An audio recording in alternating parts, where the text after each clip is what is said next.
Hi, I'm Darnell at Waylo Recipes, and this is my review of the Philips 2000 Series Air Fryer. So let's go ahead and get it unboxed. So now that I have it unboxed, I did want to quickly mention that this is a 4.4 quart air fryer. That's 4.2 liters. Now, this is a black model here. This is model NA220/00. But if you're looking for the model that has a similar number in NA221/00, both of them are basically the exact same air fryer. It's just that the one that has the 221 has a gray handle here, and this 220 has a black handle here. That's basically the only functional difference that I can find between the two. So this review is basically good for any of those 2000 series Philips air fryers, whether you got a black handle or a gray handle. Everything that I'll be covering here is the same. And something to be sure to check is that between these two model numbers, the price may vary. So be a savvy shopper about that, because they're the same air fryer except for a little color on the handle, and you might get charged more some places than others just because of that. And so it's just something I wanted you to be aware of. But as far as accessories, there's not much to show. There's basically some paperwork here, the manual, and there's this, I guess it's a support call line piece of paper. There's the air fry rack here, and of course the unit and its basket. And so we'll go into putting that in a moment. But I wanted to show you the power cord. It's a 31-inch power cord, so it's got a little length to it. And it's a 2-prong polarized cord. The cooker is 1500 watts. So 1500 watts for a small form factor air fryer like this, it should allow for some rapid cooking. And since it's a higher end wattage cooker, I do recommend that you probably have it on its own circuit, not have anything else on the circuit with it. Since the circuit, you don't want to blow it. At 1500, it's not topping out wattage, but still a little high. The temperature ranges for this cooker are 140 degrees Fahrenheit to 400 degrees Fahrenheit, and the time goes up to 60 minutes. And they say the dimensions of the cooker are 11.5 inches in height by 14.5 inches in length by 10.7 inches in width, and that it weighs 9.8 pounds. So let me show you around the cooker a little bit, just so that you have an idea how it looks all the way around. You see here, it's got like some vent, probably air intake there at the top, but it's very slim. On the sides, there's basically a clean profile on the sides.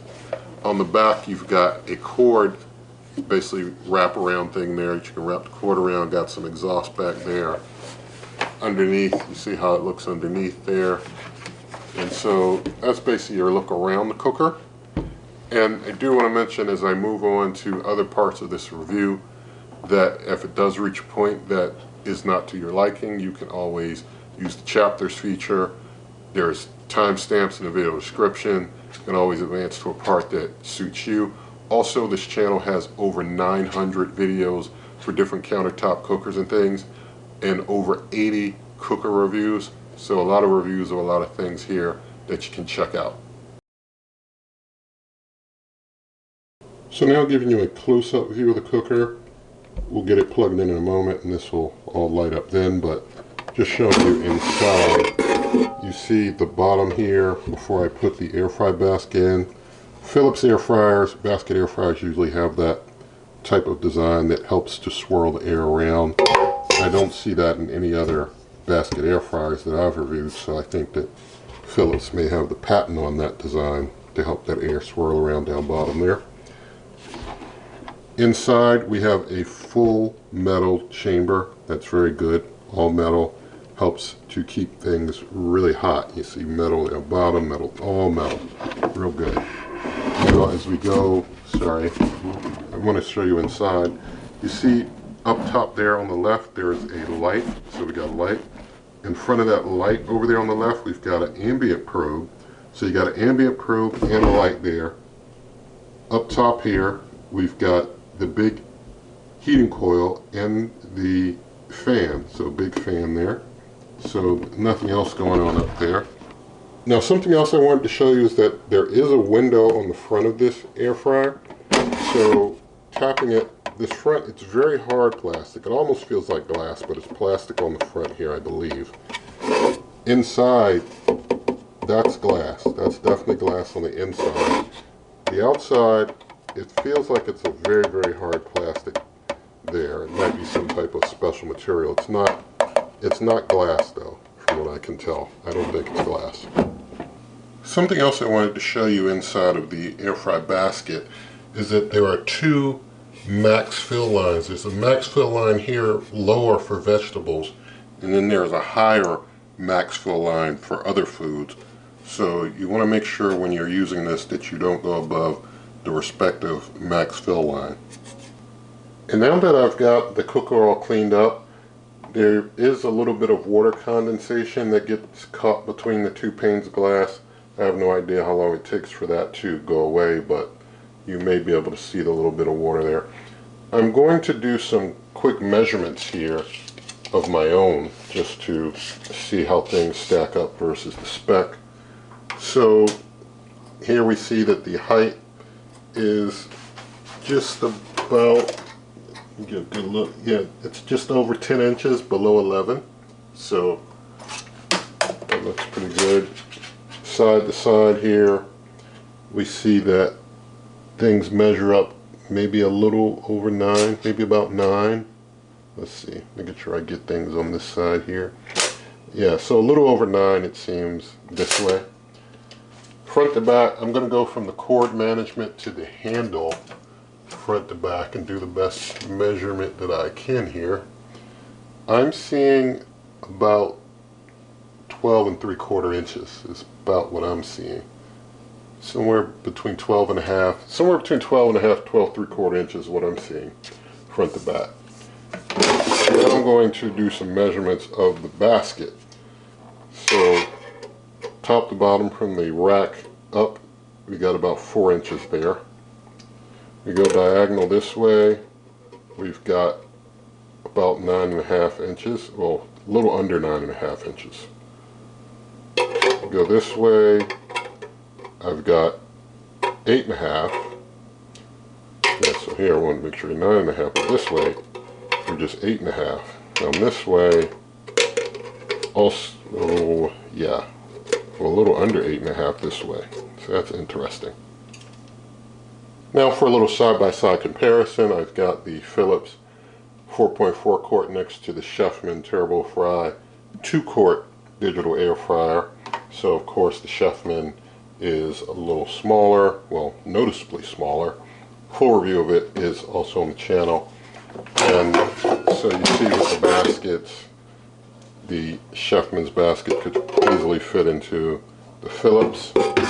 So just to give you a quick look at those as far as size, no cord management on the back of the Chefman versus you do have the cord management that I showed on the back of the Philips. Now for side-by-side comparison with something a little larger, this is the Gourmet 8-quart digital air fryer with, it has a window and a light like the Philips has here. And so you can see that the Gourmet is a little taller, it's just a little wider. So they both, you know, kind of, well, no, the Philips is noticeably smaller. So the Gourmet is bigger. In the Gourmet you do get a extra layer rack. The Philips, they sell something like this in their version separately. They also sell a bake type accessory that you can get that's just kind of like a handle pot that you could put in there also. The Gourmet does come with cord management in the back. So just to show you the basket difference, the Gourmet basket, you can see the Philips can fit into the Gourmet basket. I mean, almost double the size basket here for the Gourmet at 8 quarts. So also a full review of this here on the channel, and so there's measurements of these other respective air fryers and their reviews. But that gives you some side-by-side comparisons. Alright, so now I'm going to get things plugged in. So with it plugged in, it lights up. I don't think you can see it well. I'm going to turn the big light off so you can see better. So it flashed when I plugged it in, but I'm just going to power things on, and so you can see that the light inside came on and things lit up on the display. And so I'm going to give you a closer up view of the lit up display, and we'll go through some of the functions and things on the display. Alright, I hope that you have a better view of the display now. So I'm just going to go through all the buttons so that you know how they all work. And you see, like I showed earlier, the power button, turn things off and on. And you have a temperature icon here that you press, and then you can go up or down on temperature. You have a time icon, you can go up and down on your time. This function here on the outer ring is a keep warm function. So you could just turn keep warm on and keep things warm if you want it to. It doesn't do like a time or temperature, it's just a add-on setting to keep warm on or off after you cook. You got your light button so you can manually turn the light on and off. You've got your start and pause button over there on the side. And so I want to show you the rest of the functions. They're different icons, so you need to know what the different icons represent. So this first icon here, you can touch the icons here in that inner display. It's a frozen potato-based snacks setting. Basically, each of these functions, they're really just presets for a jump-off point for time and temp. That's all they really are. So that's the setting there for that. And it just basically starts you at this initial time and temp when you hit that there. Now the next one I'm going to hit here, this is the frozen fries function, and you see that it adjusted things a little bit when I hit that. The next chicken drumsticks, it adjusts things a little bit there.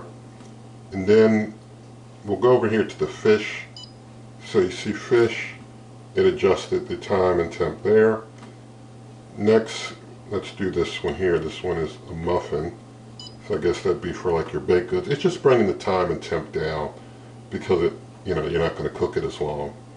But I don't think functionally it's any different. It's just a different time temp setting is all. This one here, you can do meat. Let's see if I can, I guess that's not going to,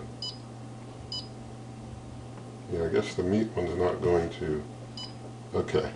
I guess that display, depending on the condition of your finger, may or may not respond to you pressing it. But you see when I hit the meat button, it's like for meat and chops, it goes up to 400 and does like 20 minutes.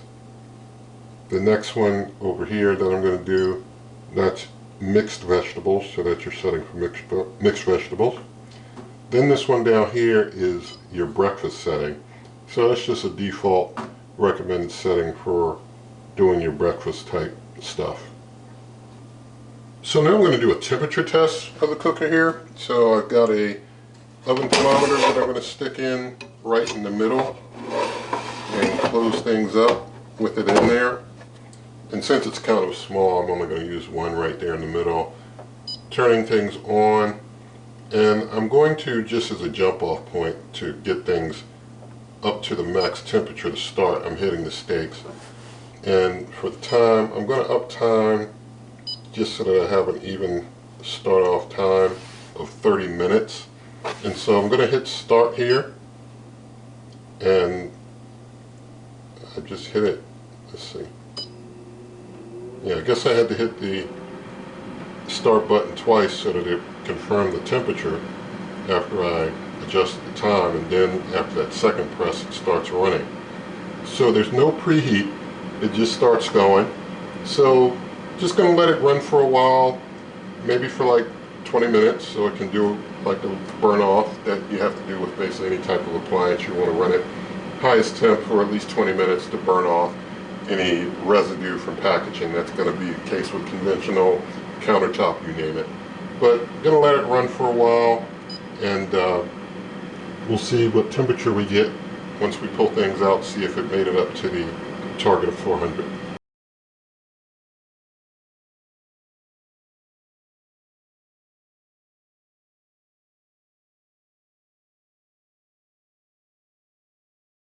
Alright, so things have gone for 20 minutes. I'm going to open up, check the temperature, and we see that the cooker automatically stops and pauses. And we see it's over 400. It's like about 425. So that's pretty interesting. When you put it back in, it starts running again. Now I'm doing a sound decibel check.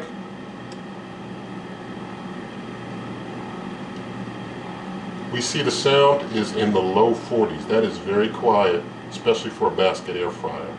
Very quiet. So this is a quieter end basket air fryer. Now I'm going to feel around the cooker. Down here on the base, on the bottom, things are very cool. Can leave my hand there forever. On top, can leave my hand here. I mean, it's just slightly warm, but I could just leave my hand there forever. On the side, I mean, it's practically room temperature over there. Oh, on this side, it's a little, maybe a little warmer. Let me see. Yeah, just a little warmer on this side, but still could leave my hand there. The front glass is a little hot, but I can touch it. I mean, most of these front glass basket air fryers, I wouldn't touch the front of them at all. But this one, running hot, and I can still touch that glass. That's pretty good. It's hot, but I can touch it. The back, I feel the exhaust coming out the back, but down bottom, it's okay. This little strip here, this is interesting. This little strip here is warmer than most other parts. That's interesting. I mean, I can touch it. Oops, I hit the pause button. I hit the pause button by accident, but it's just a little warmer than the rest. But basically, I can touch all over this thing. There's nothing that is like excessively hot on any of the exterior of this cooker. That's very good. We see that it pauses when you pull the door, it pauses when you hit the pause button and resumes again. Now I'm going to test making adjustments on the fly. So I've got, let's see if I do, well, it's not going to let me. Let's see if I hit temp, then I'll bring it down to 390. Let's see if it accepts that. And I guess that it accepted the change. So now let's see if I adjust time up to 10 minutes. So I think it is able to do the time and temperature changes on the fly. So that's pretty good. You can make time and temperature changes on the fly in the middle of a cook. So now I'm going to completely turn the cooker off. And I'm going to turn it back on and see if it has any memory of what I cooked last. So I turn it on. It defaults back to 360 in 20 minutes. And let's see, if I click on that steak, it's defaulted back to 420 minutes. So there's no memory at all of a previous cook. Okay, so I let the basket completely cool down to room temperature. The heating coil up there still has a little heat on it, but the basket and the interior chamber are all totally room temperature at this point. And I'm going to do a toast test. Basically, I've got one slice of my light whole wheat sourdough bread here in the basket, and it can only fit one of my slices of bread in the basket, so I'm only going to do one. This is not like store-bought bread. It's a little more resilient. It's also a little bigger as far as size, but still give us an idea of how things do on toast. This bread is straight out of the refrigerator, so it's supposed to start out cold. But getting it on in there, and just to get up to the highest temp for this toast test, I'm just hitting the steaks to get up to 400, and going to take time down. I'm just going to do 6 minutes of time and see how it does. So hitting the start button, well, hitting it twice, and so we'll just go ahead and let that cook and see what we get. When I do turn the light on, like, it'll turn off in a moment, but like if I turn it off, turn it back on, it'll stay on the entire cook, which is pretty cool. So we'll let this play out.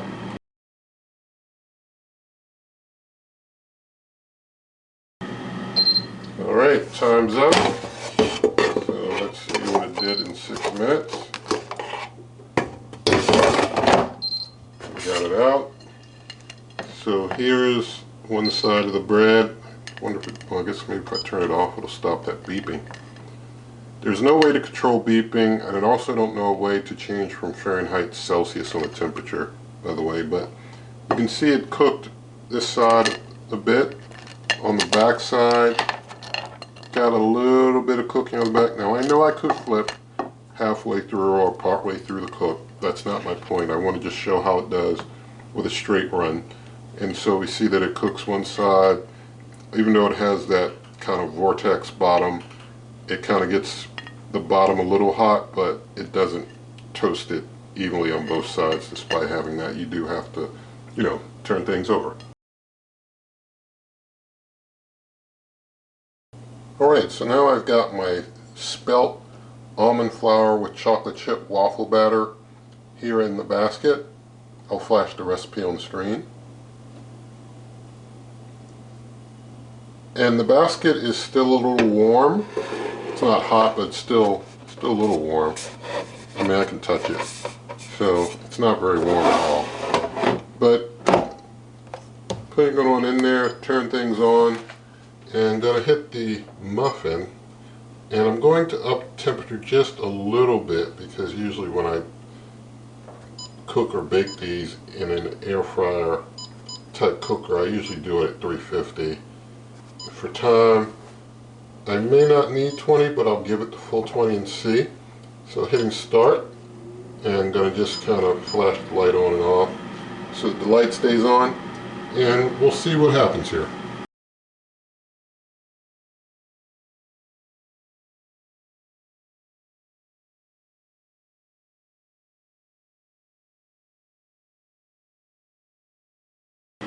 Alright, things have been going for 15 minutes, so I'm just going to open up and have a look.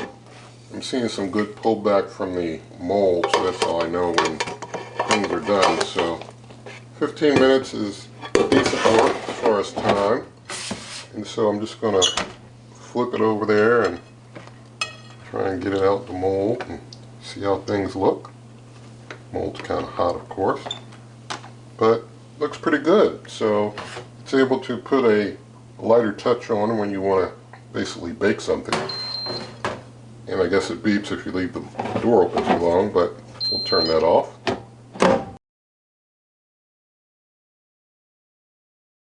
Okay, now for an air fry test. The basket's pretty warm, but I've got a frozen salmon fillet in there.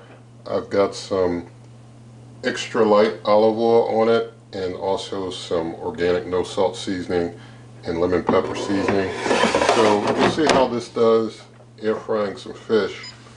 And so I'm going to hit the fish icon, and it wants to do 400, but I'm going to bring it down a little bit because it's frozen, and I'm going down to 375.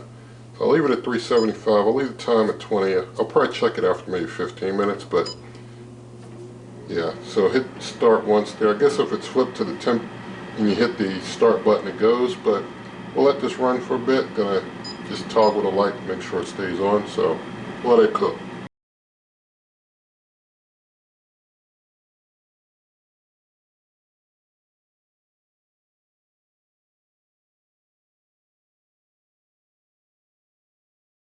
Alright, so things have been going for 15 minutes. I'm going to just go in here and check real quick for the temp. And we're at like 105, 106. Yeah, we're going to need the last 5. So, going to go ahead and let things continue. Alright, so now we'll check again after it's cooked for a full 20 minutes. And yes, we are done now. I'll turn the cooker off and go ahead and plate the fish so that it can just rest for a bit. Alright, so real quick I want to talk about cleaning. Basically, the basket and the rack, the air fry rack, are dishwasher safe. But otherwise, you want to use like a warm soapy rag to wipe things off and clean them off. Use a wet one to wipe things down. Don't use anything abrasive. If you need to soak it, that's fine. But you just want to make sure you don't do anything to scratch the coating or damage the coating. Is something that you want to be aware of. Alright, so let's talk about the warranty. The cooker comes with a 2-year limited warranty, so a little longer than some others, going 2 years. So that's pretty cool. And so the cooker was able to do what we tasked it to do, and the rest is up to you. I do make some adjustments away from defaults on some of these cookers in my test because experience is a good teacher, and I'll leave it at that. But nothing in this video is sponsored, nothing given to me, and I prefer it that way. In the video description, there are lots of ways for you to help the channel. Also, you can always check out my blog, superwaveovenrecipes.com. That's superwaveovenrecipes.com. And there's a buy me a coffee link there. In the video description, there are things like my cookbook, merch, membership, donations, link to the Amazon shop where you pay the same price and help the channel. And so with all of that said, if you did like the video, please do give it a thumbs up, share the video with a friend, leave your comments, subscribe, hit that notification icon, and good eating.